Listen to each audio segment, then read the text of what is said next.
News of the day, saudara. Deal Presiden Amerika Serikat Donald Trump sepakat kasih tarif barang asal Indonesia yang akan masuk ke Amerika Serikat sebesar 19%. Ini lebih rendah dari ancaman pertama, yaitu 32%, bahkan lebih kecil dari Vietnam. Trump bilang sudah sepakat dengan Presiden Prabowo Subianto. Sebagai gantinya ada kesepakatan yang menguntungkan AS.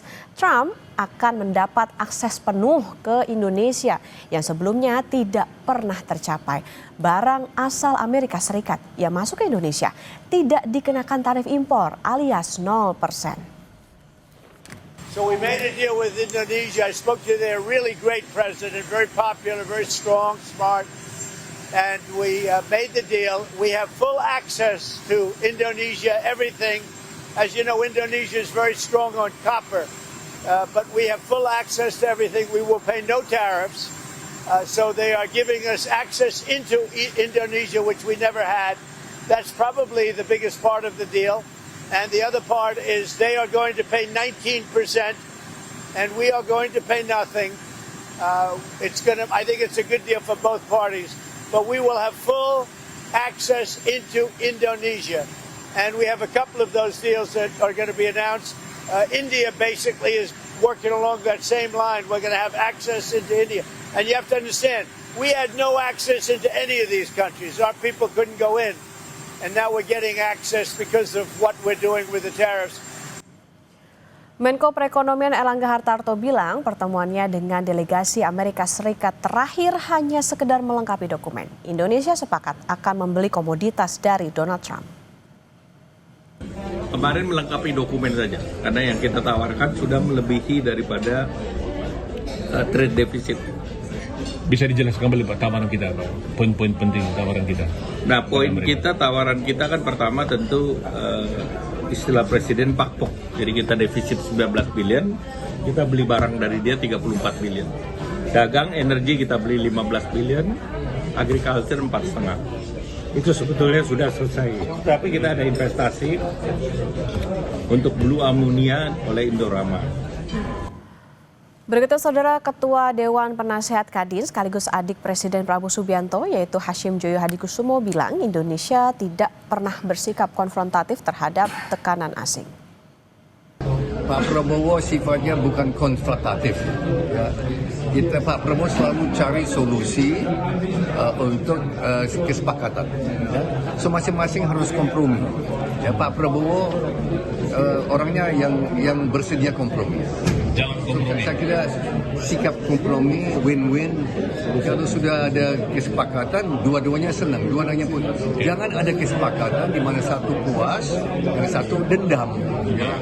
Ya, harus merangkul.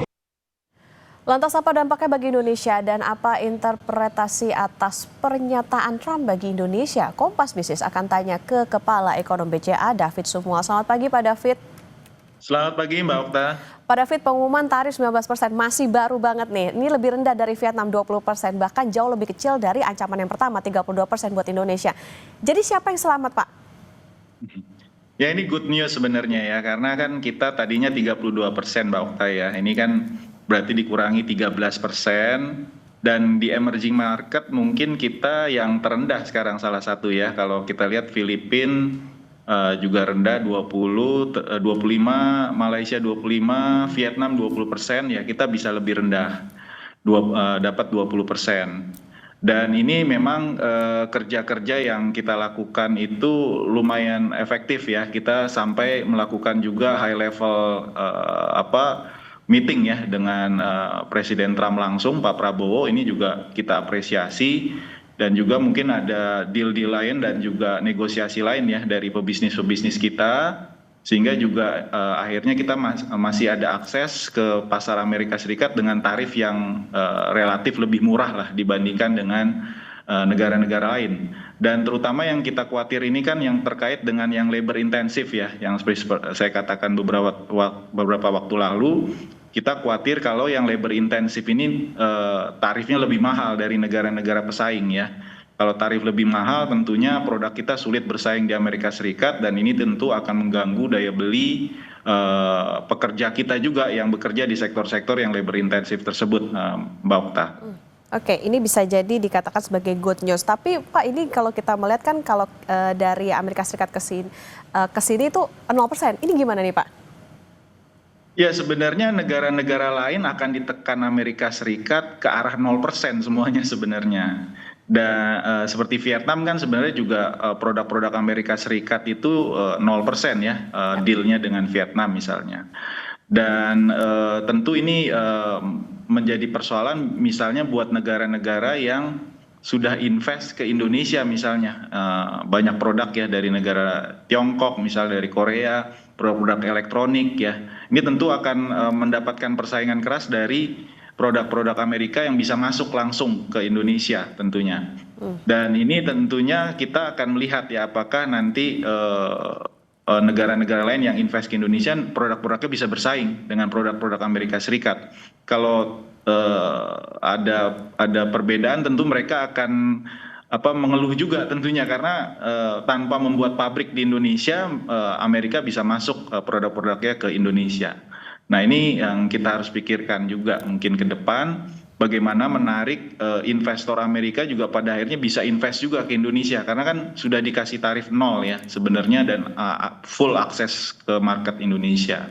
Oke, jangan Nah, cuma kalau dari sisi surplus perdagangannya sebenarnya ini hanya trade diversion aja. Jadi tadinya kita import dari migas misalnya atau pesawat atau gandum misalnya dari negara-negara lain. Nah, ini sekarang kita alihkan ke Amerika Serikat. Jadi dari sisi neraca dagang sebenarnya tidak berubah, tapi yang kita inginkan sebenarnya lebih banyak lagi produk kita yang masuk ke pasar Amerika karena tarif kita bisa lebih rendah dari negara-negara yang lain, Mbak Okta. Oke, itu jadi catatan juga nih bagi pemerintah untuk memikirkan jangan sampai mereka cuma kirim barang aja tapi juga bisa menarik investasi langsung di dalam negeri. Betul. Pak David, kita sedikit mundur ke pertanyaan basic. Jadi sebenarnya tarif baru ini naik dari tarif yang sudah berlaku yaitu Generalized System of Preference alias GSP kan dari 0 ke 19% itu?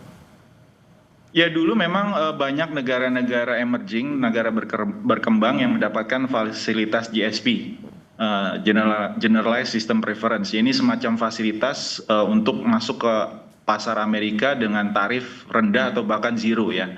Tapi ini sebenarnya sudah banyak perubahan dan banyak negara yang sudah tidak dapat akses itu lagi. Contohnya Indonesia sebenarnya sejak akhir 2020 itu kita sudah berakhir fasilitas GSP-nya dan ini sekarang sebenarnya dalam masa perundingan ya dalam 2-3 tahun terakhir ini dan kita belum mencapai kesepakatan karena belum disetujui oleh dari Kongresnya Amerika Serikat ya. Jadi dari DPR-nya Amerika Serikat belum disetujui sampai sekarang. Nah, ini keburu Trump menerapkan tarif ya ke banyak negara. Jadi sebenarnya GSP itu sekarang notabene sebenarnya sudah tidak berlaku karena semua negara juga sudah diberikan tarif ya oleh Trump ya saat ini ya.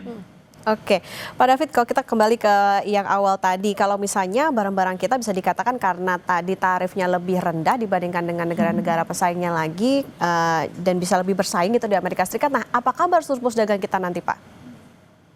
Ya, jadi kita berharap sebenarnya lebih banyak lagi produk-produk kita ya karena tarifnya kan bisa lebih rendah dari negara lain walaupun marginnya nggak besar ya antara 1-10%, tapi itu tetap signifikan lah buat pengusaha untuk meraih akses dan market share ya pangsa pasar di Amerika Serikat ya.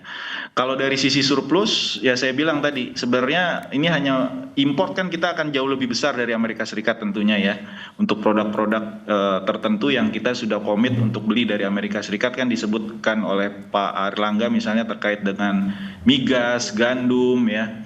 Itu kan kita akan import lebih banyak. Tapi ini lebih kepada trade diversion. Jadi mungkin akan berpengaruh ke negara-negara yang biasa kita import barangnya sebelumnya. Misalnya tadi gandum, misalnya dari Australia, atau dari Amerika Latin, atau misalnya produk-produk lain, pesawat. Nah itu hanya beralih aja sebenarnya. Jadi yang kita inginkan justru karena kita ada akses dengan tarif yang relatif lebih rendah, harapannya untuk yang labor intensif ini kita bisa lebih kuat lagi ekspornya ke Amerika Serikat, mengambil pangsa dari negara-negara lain yang tarifnya lebih tinggi ya.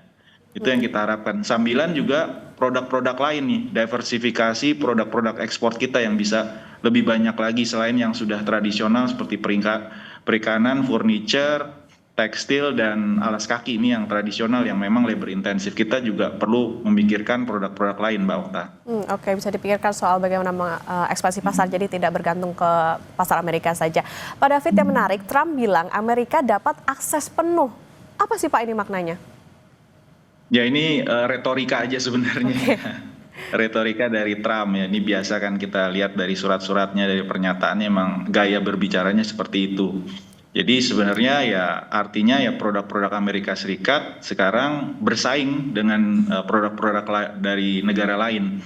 Tapi negara lain harusnya bisa mendapatkan juga keuntungan karena mereka sudah berinvestasi juga di Indonesia kan, produk-produknya harusnya harganya juga bisa bersaing dengan produk-produk Amerika Serikat walaupun diberikan tarif 0% kan ya. Jadi tetap saja mereka harus bersaing dengan produk-produk lain, dan sambilan juga sebenarnya yang kita pinginkan sebenarnya dari Amerika itu juga sebenarnya investasi ya. Kita berharap ada investasi juga karena mereka juga kan sudah dapat akses pasar ya ke Indonesia. Oke, jangan cuma soal tarif aja Pak ya, tapi harus bisa investasi juga dong di Indonesia. Oke, Pak David, Trump juga bilang Indonesia ini sangat kuat dalam urusan tembaga. Meskipun kita bisa dikatakan bukan pemasok utama ya Pak, mungkin bisa kalah gitu dengan Chili maupun juga Kanada. Nah, tapi kita juga punya Freeport. Apa maknanya Pak? Ya ini sebenarnya kita ya salah satu produsen terbesar tembaga ya, selain Chili, Peru ya. Tapi memang kita kan berharap ke arah downstreamingnya. Jadi berharap dari Amerika itu juga masuk ke hilir ya. Jadi bukan hanya di hulunya. Nah ini sebenarnya kan dari pemerintahan sebelumnya, Presiden Joko Widodo dilanjutkan oleh Presiden Prabowo ingin juga melakukan hilirisasi kan terhadap 28 komoditas kita ya, termasuk tembaga ini. Jadi kita berharap nanti turunan-turunan tembaga ini kan produk akhirnya banyak sekali ya.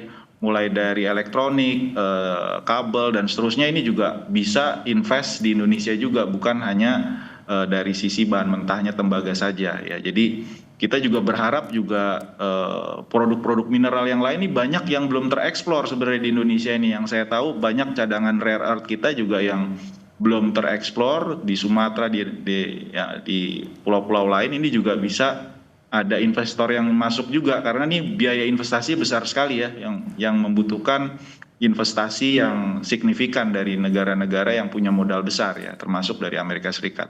Oke, ini juga perlu diperhatikan bagi pemerintah. Jadi PR tidak hanya berhenti soal bagaimana deal tarifnya bisa lebih rendah, tapi juga tadi bagaimana memperluas pasar, tidak hanya bergantung ke Amerika Serikat saja, tapi juga tadi penguatan dari sisi ekspor kita ke Amerika maupun juga ke di komoditas lain juga. Terima kasih kepada Ekonom BCA, Pak David Sumual sudah bersama di Kompas Bisnis.